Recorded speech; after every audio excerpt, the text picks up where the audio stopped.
Hello, everyone. I'm here to share our research paper titled Accelerating Stereo Rendering via Image Reprojection and Spatio-Temporal Supersampling.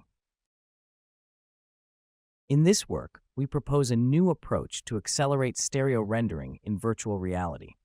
The goal of this research is to address the computational challenges in generating high-quality stereo images by improving rendering efficiency, reducing computational load, and ensuring high-quality rendering results for real-time applications.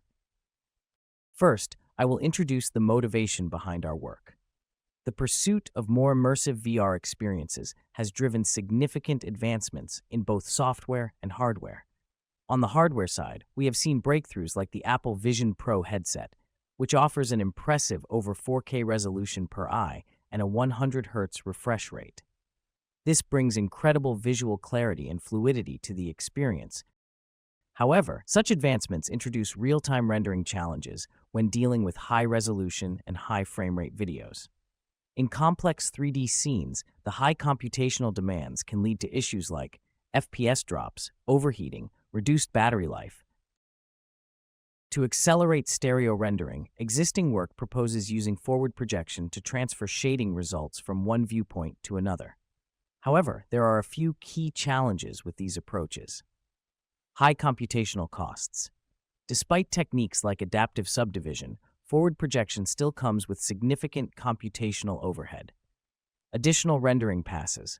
Some methods require extra passes to reshade disoccluded regions, which increases latency and the overall rendering overhead. Visual artifacts, heuristic techniques, such as depth-based low-pass filtering for hole filling, can introduce noticeable visual distortions.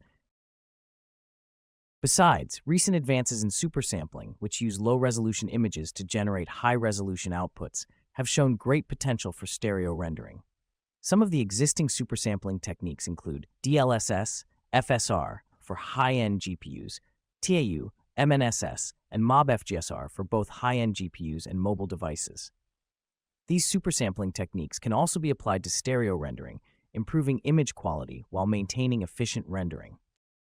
Now, let me introduce our approach. The key idea behind our method is to combine fast image projection with spatio-temporal supersampling in a joint framework to accelerate stereo rendering. Here's a quick overview of how our method works. Alternating shading strategy. We alternate shading between the left and right viewpoints to enhance the image resolution. Backward warping for view reprojection. We use backward warping to project images from one viewpoint to the other, reusing shading data for efficiency. Supersampling with temporal accumulation. By accumulating temporal samples, we can generate high-resolution images with minimal computational cost. Reprojection and disocclusion handling. We handle disocclusions by projecting the generated high-resolution images and filling holes using history data. Given a low-resolution left-rendered frame, we first use image backward warping to align the history-synthesized high-resolution left frame with the current frame. Then we need to rectify any invalid history pixels to avoid ghosting artifacts. After that, the current low-resolution frame is blended with the corrected historical frame to generate the high-resolution left frame. For generating the frame for the other viewpoint, we calculate the projection vectors from the left to the right and project the generated left frame to the right viewpoint. At the same time, we use motion vectors provided by the engine to warp the history high-resolution right frame to the current frame. We then perform pixel selection and hole filling to generate the high-resolution right frame. Finally, the generated high-resolution frames go through the engine's post-processing and are displayed on the screen. For the next frame, we swap the rendering and composition viewpoints, using the right rendered result to generate the left frame. We use a coordinate projection approach to calculate the projection vector between the left eye and right eye views, and the main steps are as follows. First, we transform the pixel to world coordinates. Then, we reproject the pixel to the target viewpoint, right eye view. Finally, we calculate the projection vector m left to right for each pixel in the right eye view. As mentioned before, we introduce the alternating shading strategy to improve disocclusion filling performance. This strategy alternates the shading and generation viewpoints between left and right. Here, we show the process of viewpoint switching and the visualization of disoccluded regions. As we can see, by using the alternating strategy, we can significantly reduce disoccluded pixels, which are shown as the white pixels in the images. We also measured the proportion of disoccluded pixels across 4 test scenes. By reusing history information and applying alternate viewpoints, we reduced disoccluded regions by approximately 90% across all scenes. Next, let's move on to the experimental setup and evaluation of our method. For the experiment setups, implementation, we implemented our method based on the Unreal Engine UE deferred rendering pipeline. Platforms, 2 versions of the implementation were developed, one for PC and the other for standalone VR devices. Test scene selection. For evaluation, we used 4 distinct Unreal Engine scenes: Sun Temple, Bunker, Western Town, and Spectrum Galaxy. Let's take a look at the comparison results. Starting with resolution enhancement. For this evaluation, we used 2 metrics, PSNR and SIM. Our method outperforms previous non-deep learning methods across all 4 evaluated scenes, with an average improvement of 0.48 in PSNR compared to the baseline MOB FGSR. These results demonstrate the effectiveness of our approach in enhancing image resolution while maintaining high visual quality. This image shows a visual comparison of the results. As we can see, the images generated by our method have clearer textures, demonstrating the improved resolution and quality we achieved.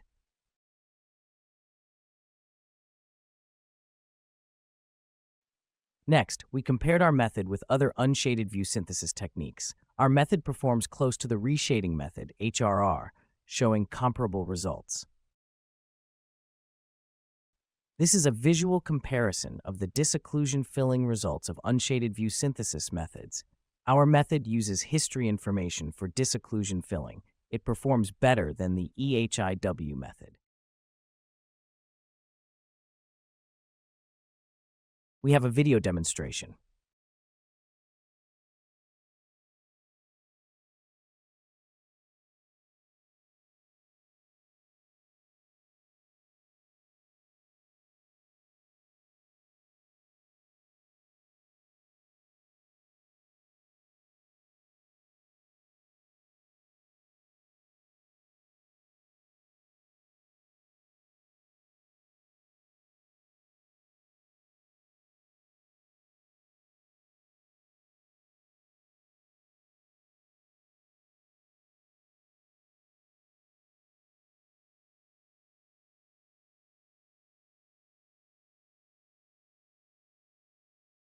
Our method requires only a low-resolution image from one eye, and from that, we can synthesize high-resolution anti-aliased stereo images for left and right viewpoints.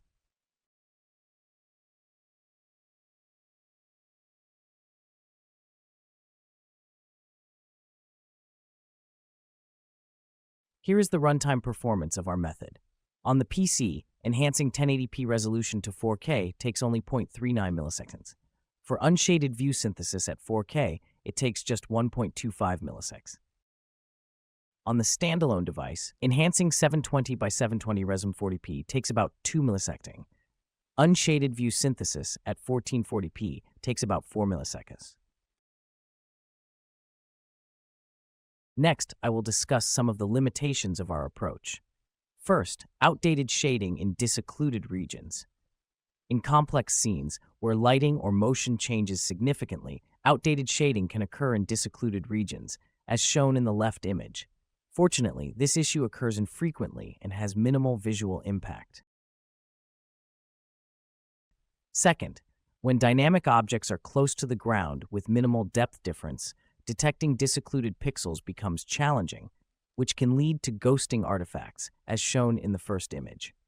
To address this, we add a small value, for example 0.001, to the depth of dynamic objects, which helps enhance depth difference detection and reduces ghosting artifacts. See the second image. Thank you for your attention.